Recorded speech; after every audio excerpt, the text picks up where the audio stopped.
बचपन में जब मैं डांस करती थी, क्योंकि घर में मना था, तो मैं मतलब अपनी रूम में लॉक करती थी, या कभी कभी मैं भूल जाती है लॉक करने के लिए, तो दरवाज़ा खुला है और मैं डांस करती हूँ रूम में, और मेरी माँ ऐसे ऐसे खुलती है, क्या कर रही हो? नथिंग, कुछ नहीं, बाल कर रही हो, मेकअप कर रही हो। दरवाज़ा बंद करती है। 2 मिनट के बाद नोरा नोरा ऐसे ऐसे कर, क्या कर रही है? कुछ नहीं, डांस कर रही थी। हाँ, चल आजा डांस। मैं साइकोलॉजी में इंटरेस्ट रखती हूँ, तो मैंने साइकोलॉजी में कुछ ऐसे ही ब्लॉग्स वगैरह पढ़ा था कि हम लोग जब पैदा होते हैं, हम लोग में बचपन से स्किल्स होते हैं डांस के लिए, म्यूज़िक के लिए, या वॉइस मॉड्यूलेशन, ऐसे कुछ। तो मैं जानना चाहती हूँ कि कोई मुस्लिम है तो इसमें करियर क्यों नहीं कर सकते? डांस एंड म्यूज़िक अलाउड क्यों नहीं है? बहन का सवाल है, क्या वो साइकोलॉजी की स्टूडेंट है और वो ये कहती है कि इंसान में कुछ ऐसे जीन है जो स्किल्स पैदा होते हैं डांसिंग के या मॉडलिंग के, तो इस्लाम में डांसिंग और मॉडलिंग क्यों हराम है? मैं भी डॉक्टर हूँ, मैं जानता हूँ देयर इज जेनेटिक्स, जीन्स है, लेकिन ये कहना कि स्किल्स, एक अगर आपके अल्लाह ने कुछ आपको हुनर दिया है आपके जीन्स में, उस हुनर का सही फ़ायदा भी उठा सकते, गलत भी। वो हुनर की कई चीज़ें हो सकते, उससे आप एथलीट बन सकते, उससे आप अच्छे काम कर सकते, उससे आप डांसिंग भी कर सकते। तो ये ज़रूरी नहीं कोई स्किल आपके पास है तो उस स्किल का गलत इस्तेमाल करे। कोई बोला कि मुझे भाई अच्छी मेरे हाथ की सफाई, हाथ में अच्छे से घुमा सकता हूँ तो मैं चोरी करूँगा। वो हाथ की सफाई से आप अच्छे काम भी कर सकते ना, हाथ की सफाई से सर्जरी कर सकते, इंसान की जान बचा सकते, डॉक्टर बन सकते, उसी हाथ की सफाई से चोरी भी कर सकते। तो हाथ की सफाई का हुनर है अगर आपके पास, उसका अच्छा इस्तेमाल करो।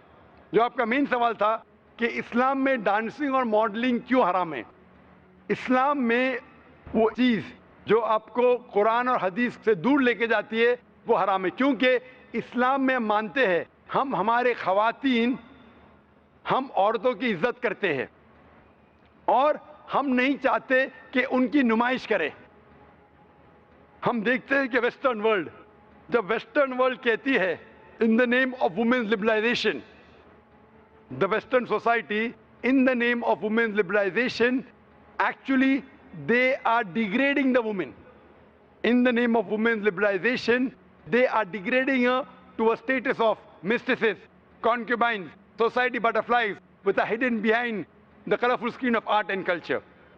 Western society कहती है कि हम ख़वातीन को बढ़ावा देते हैं, उनकी इज्जत करते हैं। वो उसूलन क्या कर रहे, मीडिया के ज़रिए इन the name of art and culture, art और कल्चर के नाम पे वो क्या कर रहे हैं, वो ख़वातीन को जलील कर रहे हैं। मैं आपको मिसाल देता हूं, आप जो कह रहे हैं मॉडलिंग, मॉडलिंग क्यों करते ऐड के लिए? एक बहुत फेमस ऐड है, जो ऐड है BMW का। आपने सुना होगा BMW के बारे में, जो गाड़ी है जो नौजवान उसे पसंद करते हैं, वो मर्सिडीज के लेवल की है। मर्सिडीज का स्टेटस है, BMW का भी इक्वल स्टेटस है, लेकिन नौजवानों के लिए वो फास्ट गाड़ी है, उसका पिकअप बहुत फास्ट है। उसके अंदर एक ऐड में, एक मशहूर ऐड के बारे में मुझे एक शख्स ने कहा कि BMW की मशहूर ऐड है जिसके आगे एक लड़की खड़ी है बिकिनी के साथ, और वो ऐड के आगे लिखा है test drive her now, who the girl of the car. Test drive her now मतलब इसको घुमाओ, किसको? लड़की को क्या गाड़ी को? तो इस ऐड के जरिए ये ऐड हमारी ख़वातीन, हमारी वालदा, हमारी बहन, हमारे बीवियों को बेच रहा है। मैं पूछता हूं, गाड़ियां अक्सर आदमी चलाते, ख़वातीन थोड़ी। फिर भी आदमी को मुतासिर करने के लिए ये मॉडलिंग के जरिए, ये डांसिंग के जरिए ख़वातीन की नुमाइश हो रही है। तो ये western culture in the name of women's liberalization वो क्या कर रहे, वो ख़वातीन को जलील कर रहे। इसीलिए इस्लाम में, जैसे कि मैंने कहा मेरे तकरीर में, हम ख़वातीन की इज्जत करते और हिजाब में मानते हैं। इसीलिए हम हमारे ख़वातीन की नुमाइश नहीं करते। इसीलिए ख़वातीन का सारा जिस्म ढका होना चाहिए, صرف چہرہ اور ہاتھ دکھ سکتا ہے. اسی لیے یہ ڈانسنگ اور ماڈلنگ قرآن و حدیث کے خلاف ہے, اسی لیے اسلام میں خلاف ہے. Hope the answers the question. میں ویٹی میں کام کرتی ہوں, کاؤنٹنگ میں.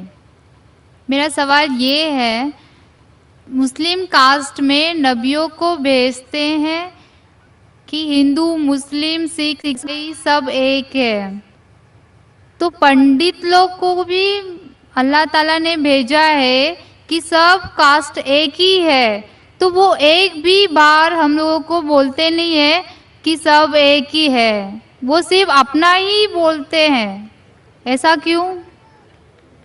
بہن نے سوال کیا ہے کہ مسلم مذہب میں کہتے ہیں کہ ہندو مسلم سب ایک ہے, لیکن ہمارے پنڈت ایسا نہیں کہتے, کیوں؟ اگر قرآن پڑھیں گے تو جیسا میں نے کہا کہ مذہب اللہ کے نزدیک ایک ہی ہے, اسلام اور کوئی نہیں.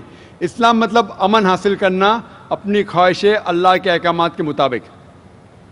لیکن قرآن مجید میں لکھا ہے سورہ حجرات میں, سورہ نمبر 49 چیپٹر 49 ورس نمبر 13, یا ایھا الناس انا خلقناکم من ذکر و انثی وجعلناکم شعوبا وقبائل لتعارفوا ان اکرمکم عند اللہ اتقاکم ان اللہ علیم خبیر, کہ اے انسانوں ہم نے تمہیں بنایا ہے ایک پیر سے, ایک جوڑے سے, آدمی اور عورت کے جوڑے سے, اور آپ کو تقسیم کیا ہے قبائل میں تاکہ آپ ایک دوسرے کو پہچان سکے, نہ کہ آپ ایک دوسرے سے نفرت کریں. اور سب سے بہترین انسان وہ ہے جو تقوی رکھتا ہے. تو سارے مذہب کے لوگ ایک نہیں ہیں, سارے انسان ایک ہے. ایک انسان دوسرے انسان سے اونچا دولت کی وجہ سے نہیں ہے, جنس کی وجہ سے نہیں ہے, عمر کی وجہ سے نہیں ہے, پیسے کی وجہ سے نہیں ہے, لیکن ہے تقوی کی وجہ سے. تقوی مطلب پائٹی, رائچسنس, جس کو اللہ سبحانہ و تعالی کا زیادہ خوف ہے, جو اللہ سے زیادہ قریب ہے, وہ انسان اونچا انسان ہے. نہیں تو سارے انسان یکساں ہے. جہاں تک کہ آپ نے کہا کہ پنڈت لوگ یہ کیوں نہیں کہتے کہ سارے انسان سیم ہیں, کیونکہ جب آپ ہندو مذہب کی کتاب پڑھیں گے, وید اور باقی کتاب, اس میں لکھا ہے کہ خدا نے اپنے سر سے پیدا کیا برہمن کاسٹ کو, اپنے چھاتی سے پیدا کیا شتریہ کلاس کو. برہمن مطلب لرنڈ کاسٹ, ودوان کلاس.